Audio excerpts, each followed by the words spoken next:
Assalamualaikum warahmatullahi wabarakatuh. Selamat pagi, siang, dan sore rekan-rekan semuanya.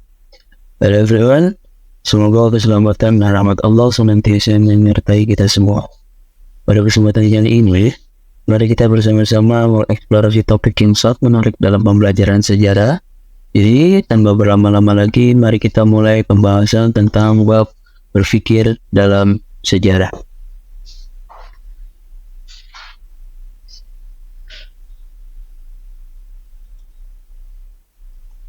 Oke, di dalam sebab ini kita akan mempelajari tentang 4 bab pada materi ini atau pada subbab materi ini. Yang pertama kita pengertian daripada sejarah, yang kedua adalah diakronik atau berpikir dalam sejarah itu dibagi menjadi 2, yaitu diakronik dan sinkronik. Yang ketiga adalah yang keempat adalah manusia, ruang, dan waktu. Yang pertama adalah pengertian sejarah. Di dalam pengertian sejarah ini dibagi menjadi 3 poin. Yang pertama adalah pengertian berdasarkan secara etimologi. Yang kedua adalah pengertian sejarah menurut para pakar. Dan yang ketiga adalah unsur-unsur dalam konsep sejarah. Pertama, kita masuk dalam pengertian berdasarkan etimologi atau dalam bahasa. Pengertian sejarah berdasarkan etimologi berasal dari kata Yunani kuno, yaitu historia. Kata ini memiliki akar yang sangat dalam atau yang berarti penyelidikan atau pencarian pengetahuan. Secara harfiah, sejarah dapat diartikan sebagai pengetahuan yang memperoleh melalui penyelidikan atau rekaman tentang masa lampau.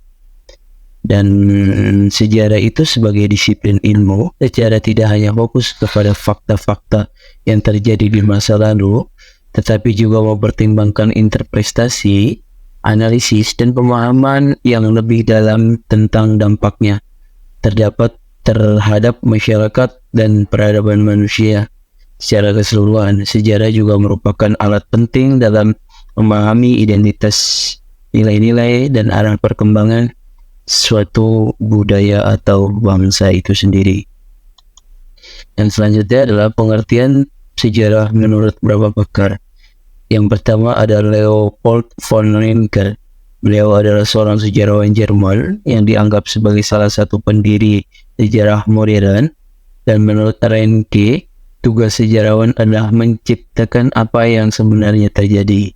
Yang kedua adalah Herodotus atau lebih dikenal sebagai bapak sejarah oleh banyak orang. Herodotus adalah sejarah Yunani kuno yang menulis tentang historia, yang merupakan salah satu karya tertulis dalam sejarah barat. Baginya sejarah adalah penyelidikan tentang peristiwa-peristiwa masa lalu. Yang ketiga adalah Fernand Braudel, adalah seorang sejarawan Prancis yang dikenal karena karyanya dalam sejarah ekonomi dan sejarah jangka panjang. Bagi Braudel, sejarah adalah kajian tentang struktur-struktur jangka panjang yang membentuk perjalanan manusia dalam sejarah. Lalu selanjutnya adalah unsur-unsur dalam konsep sejarah. Di dalam unsur sejarah itu ada 4 poin. Yang pertama adalah peristiwa itu sendiri. Dalam artian peristiwa itu adalah merujuk pada kejadian-kejadian konkret yang terjadi dalam sejarah seperti pertempuran, penemuan, perjanjian, revolusi, dan sebagainya. Yang kedua adalah tokoh dan individu. Meliputi individu-individu yang memainkan peran penting dalam peristiwa-peristiwa sejarah seperti pemimpin politik, tokoh agama, ilmuwan, dan tokoh budaya.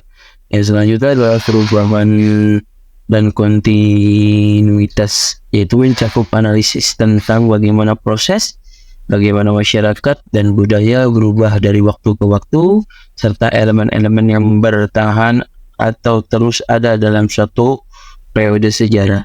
Yang selanjutnya adalah sumber-sumber sejarah.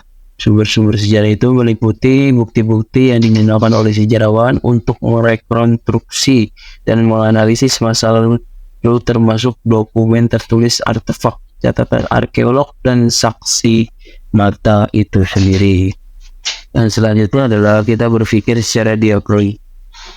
Diakronik adalah pendekatan dalam analisis sejarah atau studi budaya yang memperlihatkan atau memperhatikan fenomena-fenomena yang berkembang pada suatu waktu ke waktu. Dan ini melibatkan pemahaman tentang bagaimana peristiwa atau fenomena telah berubah atau berkembang sepanjang sejarah. Contoh daripada diakronik adalah kita bisa melihat diakronik itu dalam studi perkembangan teknologi komunikasi.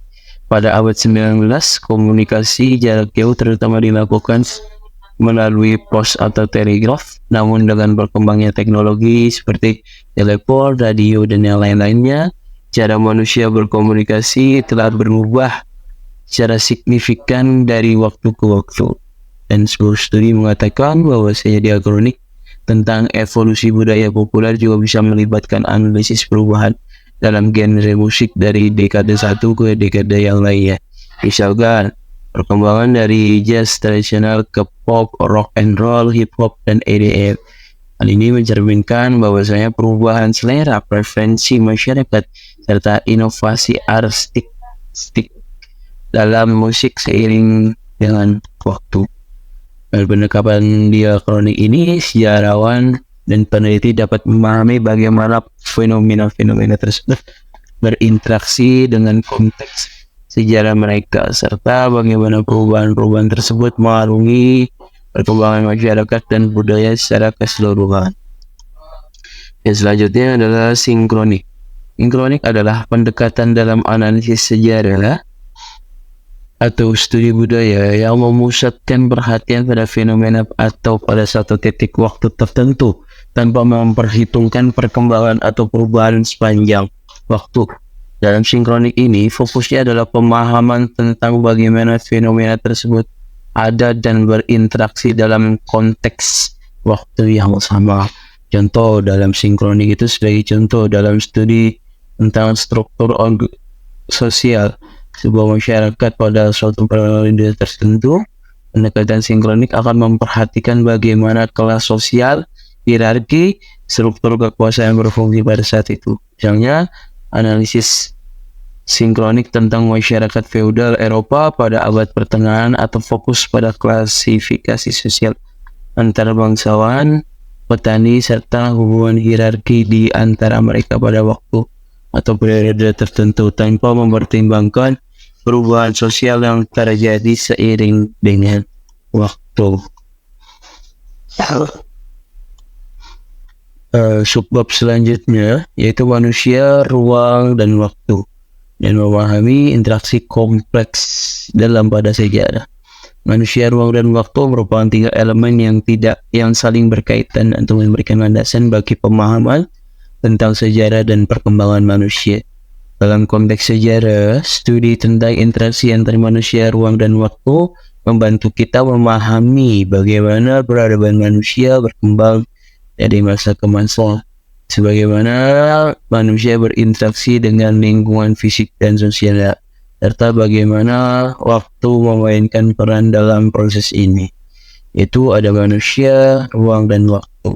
Jadi kita kenal sendiri manusia adalah sebagai aktor dalam sejarah ini. Manusia menjadi agen utama yang mempengaruhi peristiwa perubahan dalam masyarakat, dan interaksi manusia tidak hanya mempengaruhi lingkungan, tetapi juga dipengaruhi oleh faktor-faktornya itu merupakan sumber daya alam, iklim, dan memainkan peran dalam pembentukan kebudayaan manusia. Selanjutnya adalah ruang atau tempat, lingkungan fisik tempat manusia hidup mempengaruhi pola-pola sejarah. Pemahaman tentang SDM memberikan wawasan tentang bagaimana manusia beradaptasi dan menggunakan ruang fisik. Dan itu ruang juga budaya, ruang sosial seperti wilayah politik, budaya, dan ekonomi memainkan peran dalam pembentukan identitas manusia. Konsep wilayah, batas, dan kekuasaan mempengaruhi dinamika sosial dan politik suatu masyarakat. Yang terakhir adalah waktu.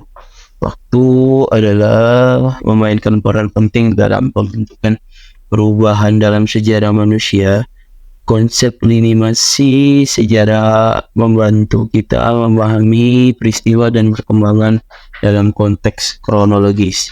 Dan periodisasi sejarah melalui periode ini adalah sejarawan dapat mengorganisir menjadi periode-periode yang berbeda, membantu kita memahami pola-pola dan perkembangan manusia dari zaman prasejarah hingga modern. Dan dengan kesimpulan bahwasanya melalui pemahaman tentang interaksi antar waktu manusia dan ruang dapat kita mendapatkan pemahaman bahwasanya kita dapat mendapatkan wawasan yang lebih dalam tentang kompleksitas sejarah manusia. Bagaimana manusia berinteraksi dengan lingkungan fisik dan sosialnya. Bagaimana ruang mempengaruhi perkembangan masyarakat, dan terakhir adalah bagaimana waktu membentuk pola-pola dalam sejarah dan membantu kita untuk menghargai keragaman budaya sosial dan politik dalam sejarah umat manusia. Itu mungkin yang bisa saya sampaikan terkait tentang berpikir secara sejarah dan periodisasi, serta banyak hal tadi yang sudah saya sampaikan. Kurang lebihnya mohon maaf. Wabillahi taufiq wal hidayah. Assalamualaikum warahmatullahi wabarakatuh.